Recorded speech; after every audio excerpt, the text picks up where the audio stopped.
আসসালামু আলাইকুম ওয়া রাহমাতুল্লাহি ওয়া বারাকাতুহু।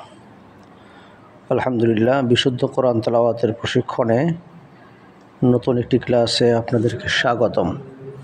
আমরা সূরা আন-নাবা 30 নম্বর পারার প্রথম যে সূরাটি রয়েছে সেই সূরাটি আমরা বেশ কয়েকটি ক্লাসের মাধ্যমে আজকে শেষ করব। শেষ ক্লাস ও আজকের ক্লাসে আমরা শেষ দুইটি আয়াত বিশুদ্ধ তেলাওয়াত করার জন্য চেষ্টা করব ইনশাআল্লাহ। তাহলে আমরা আমাদের মূল ক্লাস শুরু করছি। আলহামদুলিল্লাহ, আমাদের এই ক্লাসের মাধ্যমে অনেকেই বিশুদ্ধ কোরআন তেলাওয়াত আগে পারতেন না, এখন শুদ্ধভাবে পড়তে পারেন বা অনেকেই অনেক ভালো করেছেন। আমাদের সাথে কথা বলেন। আমাদের চ্যানেলে যারা নতুন আছেন মেহেরবানি করে সাবস্ক্রাইব করে দিবেন এবং যারা পুরাতন যারা আছেন লাইক কমেন্ট শেয়ার করবেন অনুরোধ করছি।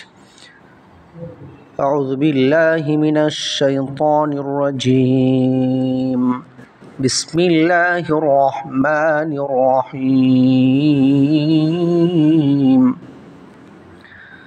ذلك اليوم الحق ذلك اليوم الحق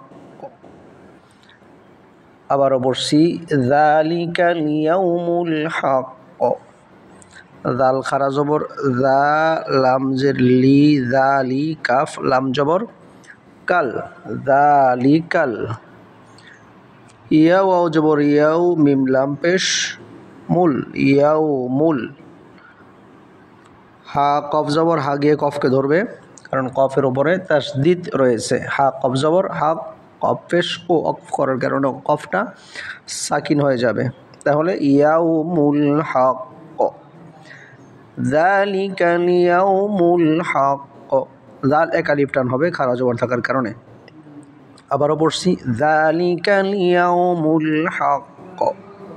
পরের আয়াত ফামান শাআ আত্তাখাযা ইলা রাব্বিহি মাআবা। فمن شاء اتخذ إلى ربه مآبا।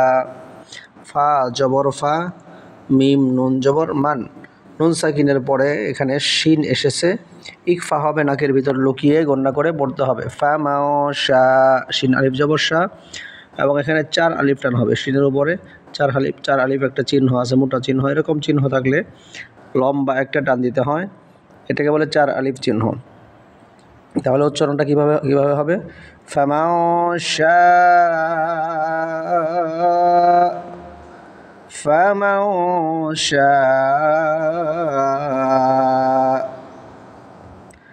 আত্তাখাযা ইলা, হামজা তা জবর আত, তা জবর তা, আত্তা।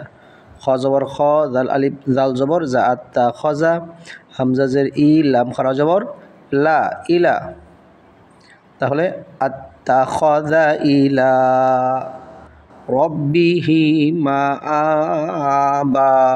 রবা জবর রব, বাজের বি, রব্বি হা খারাজের হি, খারা জবর খারাজের উল্টা পেশ হলে পরে এক আলিফ টেনে পড়তে হয়। তাহলে রব্বিহি, ইলা এক আলিফ টান হবে, খারা জবর আছে, ইলা এক আলিফ টান হবে, এবং রব্বিহি এখানে খারাজের থাকার কারণে এখানেও এক আলিফ টান হবে। তাহলে ইলা রব্বিহি, মিম জবর মা, হামজা খারা জবর আ, মা আ, বা আলিফ দুই জবর বান ছিল, মা আ বান ছিল, এখানে অক্ফ করার কারণে মা আ বা হয়ে যাবে। তাহলে দুই জবর ভিতরে যদি অক্ফ হয় তাহলে এক জবর বাদ গিয়ে এক জবর থাকে এবং এক আলিফ টেনে পড়তে হয়। তাহলে উচ্চারণটা কি হবে? ইলা রব্বিহি মাআবা। পুরো আয়াত ফামান শাআ আত্তাখাযা ইলা রাব্বিহি মাআবা। এরপরের আয়াত ইন্না আনযারনাকুম আযাবান করিবা। ইন্না আনযারনাকুম আযাবান করিবা। হামজা নুন জের ইন, নুন আলিফ জবর না, এখানে উপরে চিকন একটি চিহ্ন থাকার কারণে এটা 3 আলিফ টানের চিহ্ন, 3 আলিফ টান হবে। ইন্না ইন্না।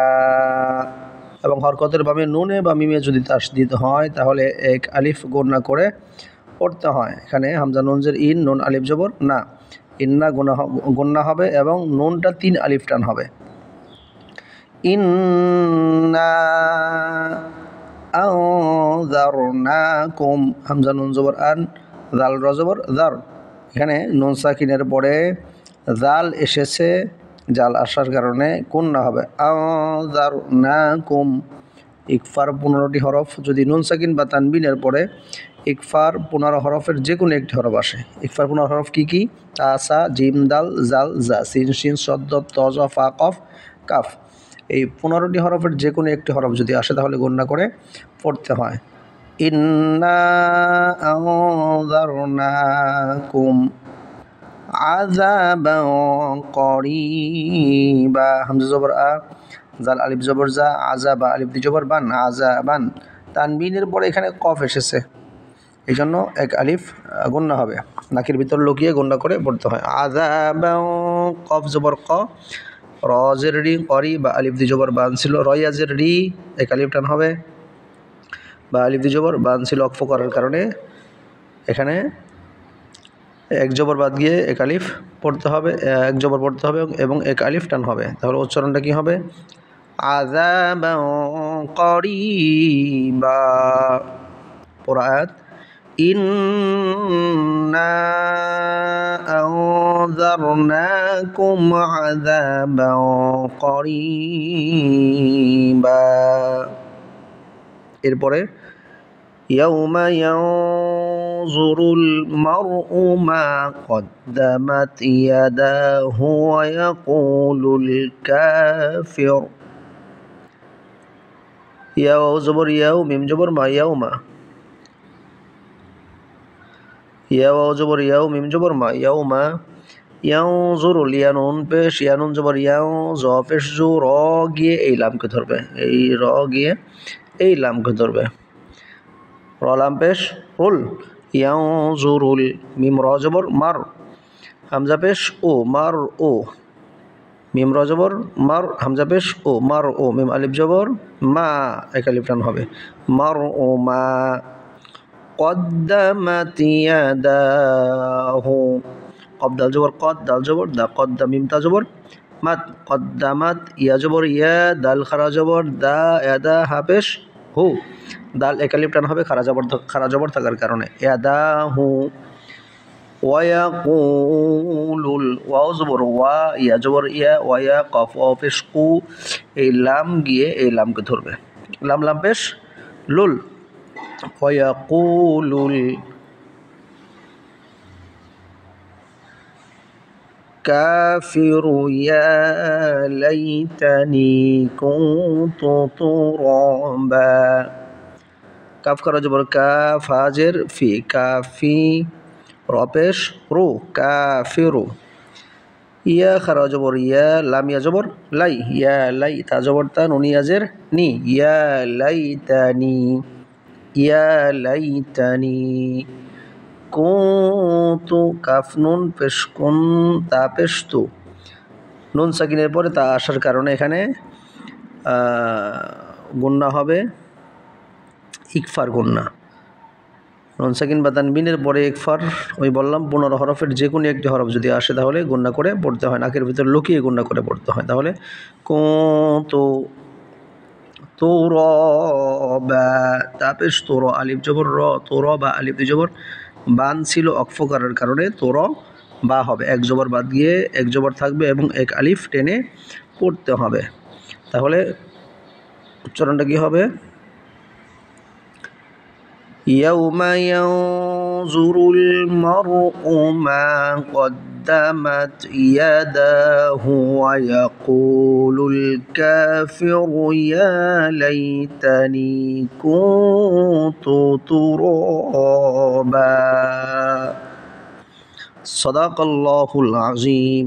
আলহামদুলিল্লাহ, আমরা বেশ কয়েকটি ক্লাসের পরে সূরা আন-নাবা, সূরা 30 নম্বর পারার আমবারার প্রথম সূরাটি আমরা শেষ করলাম। ভেঙে ভেঙে অক্ষর অক্ষর উচ্চারণ করে ভেঙে ভেঙে আমরা পড়লাম। আমাদের ক্লাসের সাথে আপনারা যুক্ত থাকবেন, কন্টিনিউ আমাদের ক্লাসগুলো দেখবেন, যাতে করে আমাদের কোরআন তেলাওয়াত যাদের শুদ্ধ নেই তাদের কোরআন তেলাওয়াত যেন শুদ্ধ হয়ে যায় এবং সুন্দরভাবে আল্লাহর কোরআন যেন আমরা পড়তে পারি। ইনশাআল্লাহ অল্প কিছুদিনের ভিতরেই আমাদের চ্যানেলে 1000 সাবস্ক্রাইবার হয়ে গেলে আমরা কায়দার থেকে যারা এখনও কোরআন পড়তে পারি না, অনলাইন ভিত্তিক কোরআন শিক্ষার আমরা ক্লাস শুরু করব ইনশাআল্লাহ।